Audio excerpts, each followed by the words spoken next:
viennent.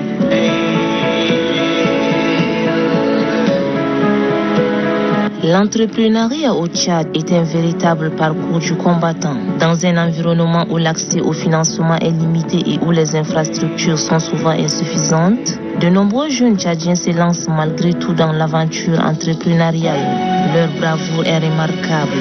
Ils font preuve d'une détermination sans faillite, d'un esprit d'initiative et d'une capacité de résilience qui force l'admiration. Ces jeunes, par leur courage et leur persévérance, démontrent que même dans les conditions les plus difficiles, il est possible de créer et de bâtir. Parmi ces jeunes entrepreneurs courageux, nous rencontrons aujourd'hui Mendiel Virginie. Moi, c'est Mendiel Virginie. Je suis une journaliste, communicante, entrepreneur, restauratrice. Je suis aussi membre d'une association de lutte contre les violences basées sur le genre. Une fois finir à l'université, j'ai d'abord commencé à exercer mon métier du journalisme dans plusieurs médias.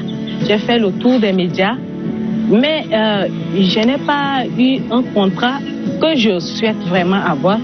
Parce que souvent, tu es là, tu travailles, mais à la fin, tu n'as pas un contrat. Tu peux passer un stage où tu vas faire peut-être 3 ans, 4 ans là, et tu ne connais même pas ton statut. Tu es stagiaire ou bien tu es collaboratrice ou bien tu ne connais pas ton statut et on ne te paye pas. Vous voyez, non? Donc moi, à la fin de mes parcours dans quelques médias, je me suis assise là et j'ai pensé, j'ai dit mais attends, j'ai aussi un peu ce talent-là en matière de l'agroalimentaire. Pourquoi ne pas créer un truc parallèle à côté pour trouver de l'argent et poursuivre mon activité de journalisme? Alors c'était comme ça, en 2020, pendant le coronavirus, j'ai commencé à lancer petit à petit à la maison la fabrication des bouquets, des amuse-gueules dont je livrais dans les bureaux. Moi-même, je déplace et je livre. Et petit à petit, j'ai évolué, j'ai commencé à faire des plats emportés à la maison. Et à chaque fois que je livre, on me propose pourquoi ne pas ouvrir un restaurant, pourquoi ne pas ouvrir. Et j'ai jugé utile d'ouvrir un restaurant à proximité de là où beaucoup travaillent, tous mes clients travaillent là en ville. Donc l'année passée, on a ouvert un restaurant, j'ai ouvert un restaurant, Dino Sulé, au niveau de CBLT, derrière CBLT, je ne sais pas si vous connaissez. Voilà, donc le restaurant était là-bas. Et là, il y a de cela 2 semaines, la mairie a démoli le restaurant. Donc actuellement, nous travaillons à la maison. On fait uniquement les plats emportés. Leur force réside dans leur volonté de se prendre en charge, de ne pas attendre que les solutions viennent de l'extérieur, mais de les créer eux-mêmes. Ils sont les héros de notre temps, ceux qui, contre vents et marées, refusent de se laisser abattre par les obstacles. Leur bravoure est une source d'inspiration pour tous, rappelant que la ténacité et la passion peuvent transformer n'importe quel rêve en réalité. Il y a beaucoup de difficultés que nous rencontrons parce que dans le monde entrepreneurial, ici au Tchad, il faut avoir un mental de fer, il faut vraiment être fort pour faire un business et tenir jusqu'à 1 an, 2 ans, 3 ans. Parce que de 1, on a souci d'électricité, c'est-à-dire que nous, à la restauration, on a besoin d'électricité pour conserver certains de produits. Au lieu de sortir chaque matin faire le marché, s'il y avait l'électricité en permanence, on va faire un stock où on va conserver quelques produits et ça va nous permettre de vite évoluer. On a aussi les difficultés matérielles, c'est-à-dire qu'on n'a pas vraiment tous les matériels qu'il faut pour travailler. Et il y a aussi le problème de main-d'œuvre que je rencontre souvent.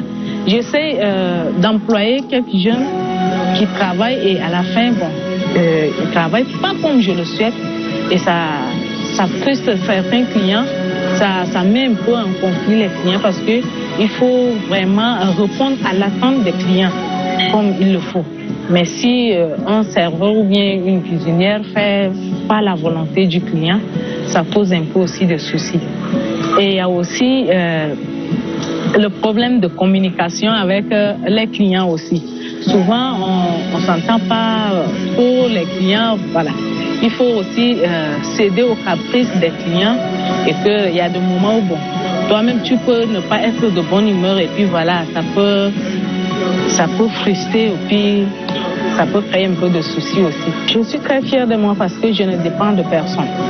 Je suis très fière de moi actuellement parce que grâce à ce petit business que j'ai lancé il y a quelques années, ça me permet de souvenir aux besoins, mes besoins personnels. C'est-à-dire que quand j'ai quelque chose à faire, je n'ai pas besoin d'aller demander de l'argent à qui que ce soit pour réaliser un truc, ou bien des assistances sociales et autres. Je n'ai pas besoin d'aller demander de l'argent à mon mari, à ma maman ou bien à qui que ce soit. Voilà, donc ma plus grande fierté, je peux dire que je suis indépendante. Et aussi, je suis en train d'ouvrir la voie aussi aux plus jeunes qui sont en train de me suivre, surtout sur les réseaux sociaux. Beaucoup m'ont contacté. Comment tu as fait pour être comme ça? Comment tu as fait? Et j'essaie aussi de les orienter. Donc, ça fait que je dis, ah tiens, donc moi aussi, je suis mon modèle pour d'autres personnes. Donc, voilà, c'est ce qui me rend fière aujourd'hui. Bon, aux jeunes, moi, beaucoup m'ont déjà contacté, comme je vous ai dit au début. Beaucoup de jeunes m'ont contacté et je leur conseille que dans cette vie, il ne faut pas hésiter de faire quoi que ce soit. Quel que soit ce que les gens vont dire, quel que soit ce que la société va dire de ton business ou bien la société va te juger, mais il ne faut jamais hésiter de te lancer dans un business qui te tient vraiment à cœur. C'est-à-dire que si tu restes comme ça et que tu penses que telle chose tu vas faire, que ça peut marcher, il faut te lancer là. Il faut toujours oser. Le bureau n'est pas fait pour tout le monde. On a tous étudié. On a basculé là de côté en attendant que le meilleur vienne. Mot de fin, merci d'être passé. Ça fait plaisir de vous découvrir. C'est ma première fois d'écouter parler de MRTV. Voilà, donc comme je vous ai dit, je suis journaliste. Il se pourrait que je vienne vous regagner dans votre rédaction d'ici quelques jours. Merci beaucoup.